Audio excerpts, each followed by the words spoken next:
Voilà.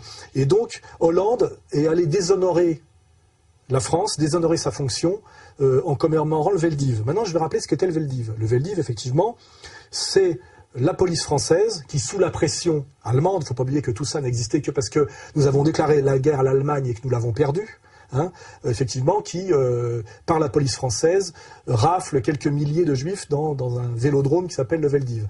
Il faut rappeler, et là je vais effectivement remercier Jean Robin, qui est hors concours pour le Crétin du Noir, de m'avoir prêté ce livre que je ne lui ai pas rendu parce que comme il m'injurie depuis, je pense qu'il a du mal à venir le rechercher, mais s'il veut venir le rechercher, il n'a qu'à venir me voir. Je lui rendrai pas seulement le livre, je lui rendrai aussi la monnaie de sa pièce sur 2-3 injures que je n'ai pas appréciées.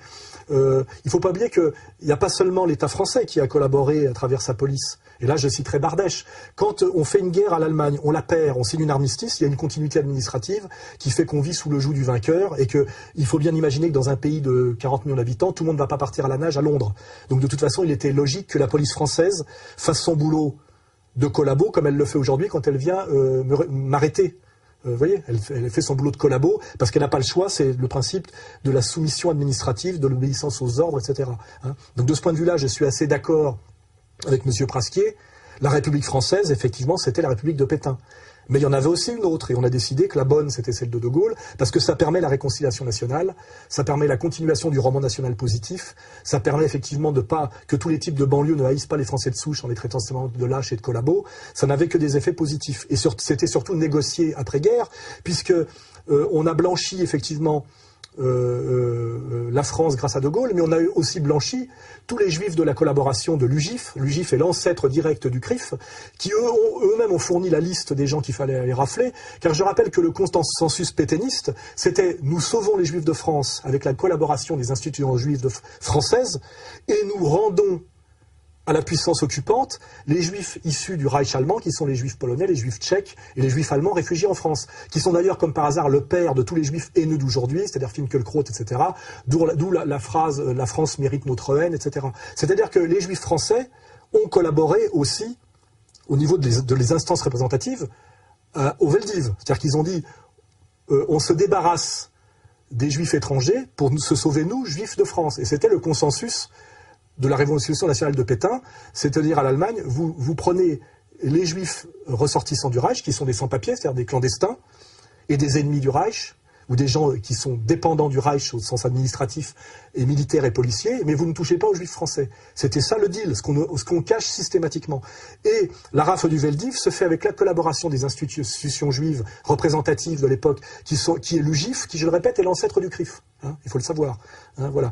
Et donc, si aujourd'hui on dit que la France, c'est la collaboration et c'est Pétain, il faut dire aussi que le CRIF, c'est l'UGIF. Hein. Or, je vous rappelle qu'à la Libération, les juifs collabos de l'UGIF, qui étaient très nombreux, quand on lit les décomptes de Robatet dit qu'il quitte Vichy tellement il y a de juifs à Vichy autour de Pétain, dont le premier, Emmanuel Berle, mari de Mireille du Petit Conservatoire, écrivait ses discours, hein, il faut le savoir. Bon. Donc si à un moment donné, il faut savoir que les juifs collabos ont échappé aux tribunaux d'épuration à la Libération et qu'ils ont été jugés en interne par la communauté juive elle-même, ce qui s'appelle d'ailleurs une mise en place illégale et totalement anti-républicaine de tribunaux rabbiniques. On ne voit pas pourquoi, quand on est un juif collabo, on échappe à la justice de la République. C'est déjà totalement anti-républicain, ça fait partie des dysfonctionnements qui montrent que finalement, la République n'est peut-être pas tout à fait ce qu'on croit, ou d'ailleurs il faut peut-être que la phrase débile et délirante de BHL est vraie, puisqu'il avait bien dit un jour sur France 2, à une heure de grande écoute devant Arlette Chabot, ces synagogues qui sont le symbole de la République. Je pensais que c'était une stupidité, finalement c'est peut-être vrai. Voilà. Enfin donc, si l'idée c'est que les juifs collabos ont échappé à la justice parce qu'ils étaient collabos à cause de la pression de Vichy et la pression allemande, exactement comme le père de monsieur Drucker, qui était un juif collabo de première, qui envoyait les petits juifs non français à la déportation, notamment à Nice, en leur regardant la quéquette, et qui a terminé médecin-chef du camp de Drancy. On pouvait toujours dire, oui, mais il n'avait pas le choix, parce que pour sauver les juifs de France, il fallait balancer les enfants d'Isieux. Non, excusez-moi, j'ai dit une connerie, les juifs niçois. Donc à ce moment-là, d'accord, mais à ce moment-là, on va dire la même chose. Si la police française et la haute administration française est obligée de faire une politique anti-juive qui n'était pas du tout la politique française d'avant 1939, c'est parce qu'elle a la pression de la victoire allemande et de l'occupation allemande. Donc si les juifs collabos ont échappé à la justice de l'épuration, la haute administration française aurait dû y échapper pour les mêmes raisons. Or, on ne pardonne rien à la France qui est obligée de se comporter comme elle s'est comportée à cause de la domination allemande, mais par contre on pardonne tout aux juifs collado parce qu'effectivement il y avait la révolution nationale de Pétain. Ce qui veut dire qu'on est toujours dans le deux poids deux mesures, dans la malhonnêteté et effectivement dans ce qu'on appelle la double éthique. Donc on va dire qu'on est bien au niveau de cette vision de l'histoire, disons de ce qui s'est passé à la Libération et au niveau du discours politique aujourd'hui, effectivement dans la double éthique juive et non pas dans l'universalisme républicain et l'analyse sainement républicaine. Et nous remettrons, je crois, pour enfoncer le clou, la manière dont Mitterrand répond à El Kabbach. On voit bien que d'ici au mois de juillet, on va encore vous redemander que la France présente des excuses pour ce qui s'est passé à Vichy. Votre position est toujours la même. Ils attendront longtemps, ils n'en auront pas. La France n'a pas d'excuses à donner, ni la République. À aucun moment je ne l'accepterai. Je considère que c'est une demande excessive de gens qui ne sentent pas profondément ce que c'est que d'être français, l'honneur d'être français et l'honneur de l'histoire de France. Et vous recommanderiez à vos successeurs, s'ils sont de droite, d'adopter la même attitude? Ils font ce qu'ils veulent, mais bien sûr. Pas de recommandation à faire. Non, mais parce que la pression va se faire également sur eux. Dans 100 ans peut-être aussi encore. Ouais. Qu'est-ce que ça veut dire? C'est l'entretien de la haine. Et ce n'est pas la haine qui doit gouverner la France. Quand El Kabbach, mandaté par la communauté, lui demande d'accepter, en trahissant le pacte de réconciliation nationale qui avait été signé avec De Gaulle, d'accepter cette saloperie que Chirac a acceptée, car Chirac est une merde. Je crois que c'est Marie-France Garot qui disait, on pensait qu'il était du marbre dont on fait les statues, il est de la faïence dont on fait les bidets. Ces heures noires souillent à jamais notre histoire et sont une injure à notre passé et à nos traditions. Oui, la folie criminelle de l'occupant a été, chacun le sait, secondée par des Français, secondée par l'État français. Chirac a accepté de mettre le doigt dans l'engrenage de la soumission et du déshonneur national, et il nous a tous déshonorés par cette soumission, qui est aussi une soumission, je dirais, d'allégeance à la puissance. Reconnaître la responsabilité de l'État français dans le Veldiv, c'est faire ce que Mitterrand lui-même a toujours refusé de faire, et ce qui lui a valu d'ailleurs qu'on lui ressorte sa Francisque derrière, hein, parce que nos maîtres savent punir ceux qui ne leur obéissent pas, même quand ils les ont financés toute leur vie. Et à cause de Chirac, on a eu une soumission de plus en plus grande chaque année, et on en arrive là à l'ignoble prestation de Hollande, qui est censé représenter les Français, et pas la communauté juive organisée, et qui déshonore la résistance, ma propre famille, le gaullisme, et qui trahit le pacte républicain, en plus sur un mensonge historique. La vérité, c'est que le crime fut commis en France, par la France. Le grand mérite du président Jacques Chirac est d'avoir reconnu ici même, le 16 juillet 1995, cette vérité.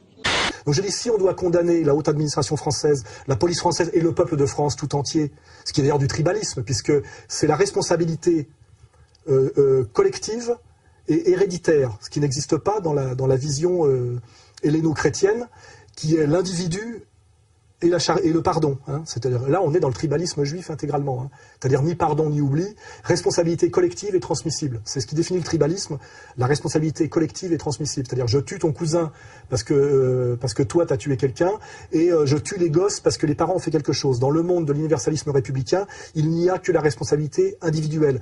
Je n'ai rien fait, je suis né en 58, aucun Français aujourd'hui n'a rien fait et n'est responsable de rien de ce qui s'est passé entre 40 et 45. Et si on doit juger effectivement les collabos, jugeons tous les collabos, et donc jugeons aussi les cadres de l'UGIF. Hein, voilà.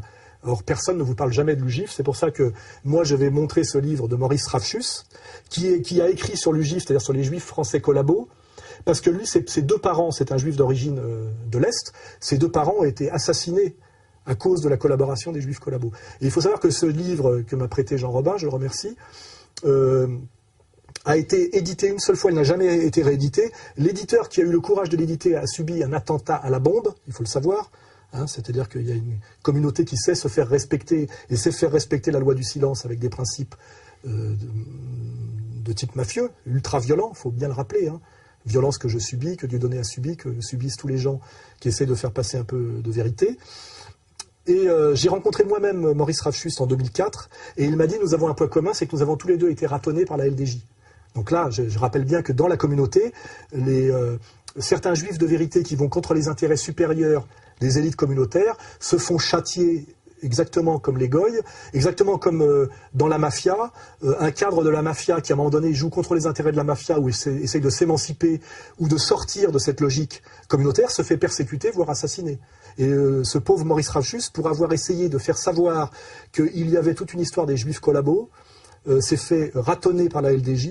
L'éditeur qui a édité ce livre a subi un attentat à la bombe qui, à mon avis, ne vient pas des jésuites ou des islamistes. Hein. Et pour vous dire que c'est un sujet éminemment brûlant, qui demande beaucoup de courage, mais qui est connu de tous les gens qui connaissent un peu l'histoire. Je pense que M. Nora connaît très très bien cette histoire-là. Hein. Mais par contre, personne n'en parlera jamais, parce qu'il faut un grand courage pour en parler, c'est dangereux. Voilà.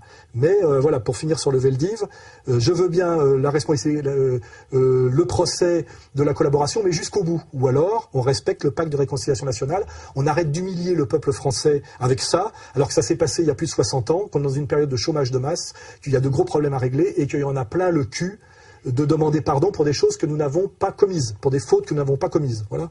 Ok ? C'est clair ? Donc, Hollande, cesse de nous déshonorer, s'il te plaît. Voilà.